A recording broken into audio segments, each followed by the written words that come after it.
자, 3일이면 나도 화가라는 책의 저자 김성수입니다. 오늘은 네 번째 동영상인데요. 자, 이제 풍경화를 검정색으로 그리는 방법에 대한 설명을 합니다. 이 과정은 그리는 자체가 물론 이제 저희가 그 책에서 보여주는 처음에 검정색으로 그리고 그 다음에 이제 노란색 또 빨간색, 파란색 이렇게 이제 기본 원색을 겹쳐서 그려가지고 올 컬러 색을 낸다라는 것은 우리가 그 인쇄에서 보여주는 그런 어떤 인쇄의 원리와 같습니다. 그래서 우리가 색분해를 어떤 그 연습을 해보기 위해서 이런 과정을 만들었는데요. 우리가 사물을 보면 거기에 어떤 색이 섞여 있는지 그것을 분석해낼 수 있어야 우리가 원하는 색을 만들어서 그 색을 직접 칠할 수가 있는 것이죠. 이제 그 방법적인 것은 물론 뭐 그렇게 단시간에 되는 건 아니지만 기본 원색의 어떤 그 혼합 관계를 따져본다면 예를 들어서 우리가 그 나무의 색을 보고 먼저 노란색을 손에 들고 이 색이 저기에 있을까 없을까 판단을 하는 것이죠. 그러면 분명히 초록색 안에는 노란색이 있기 때문에 그 초록색 안에는 노란색 끼가 이제 눈에 느껴지게 되죠. 그렇다면 거기에 노란색이 포함이 되어 있는 것이고 단지 포함이 되어 있을 때 어느 정도가 포함이 되어 있느냐 그 어느 정도라는 것은 우리가 이제 나무의 색을 보면은 연한 그 봄에는 그 이제 노란색이 많고 여름에는 짙푸르니까 점점 그 청색조가 많이 보이죠. 그리고 이제 가을이 되면 단풍이 지기 시작하면서 붉은기가 많아지고 그렇게 되는 겁니다. 그래서 거기에 따라서 또 검정색이라는 것은 밝은 곳보다는 어두운 쪽에 이제 색이 많아지는 것이죠. 그런 원리를 생각을 하셔서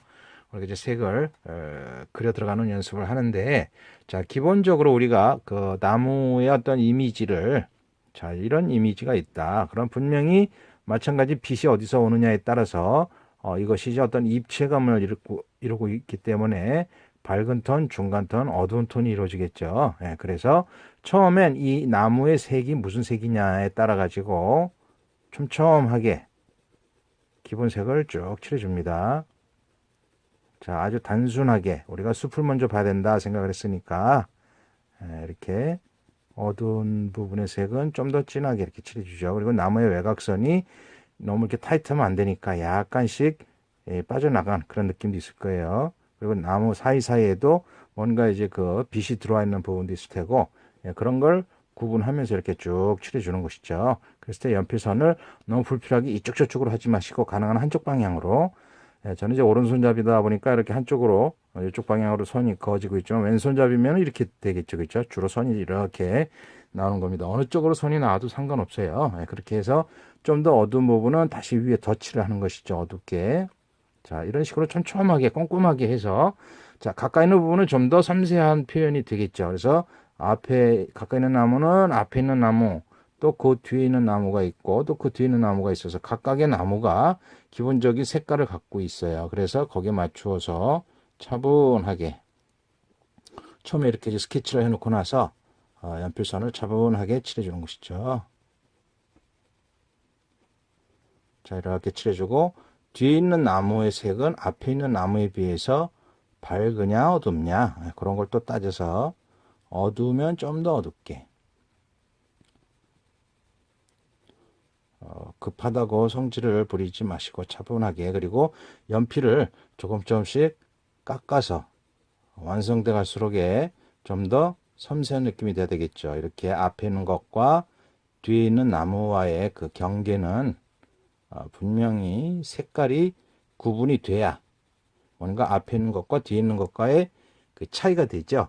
이것이 실제 우리가 풍경화를 보면 실제 앞에 있는 나무하고 뒤에 있는 나무가 별로 구분이 안 되는 경우가 많아요. 그렇다고 해서 그렇게 그려버리면 죽도 밥도 안 되니까 꼭 앞에 있는 것과 뒤에 있는 것과의 색깔을 의도적으로 차이를 줘야 된다는 것이죠. 그러고 나서 우리가 그 풍경을 그릴 때 나무를 그리면은 기본적으로 나무의 이미지는 느낌은 그 줄기를 그려줘야 비로소 나무의 어떤 이미지가 느낌이 생긴다는 것이죠. 그래서 나무를 그릴 때는 우리가 그 나무 가지가 보였다 안 보였다 그러는데, 실제 우리가 그 나무를 보면 왜 보였다 안 보였다 하느냐 하면, 빛이 들어와 있어 가지고 이 나무가 이제 아주 무성하게 있는 부분은 뭔가 햇빛을 잘 받아서 이제 광합성이 아주 활발한 부분이죠. 그런 부분은 당연히 그 나뭇가지에 의해서 잎사귀들이 많아요. 그러다 보니까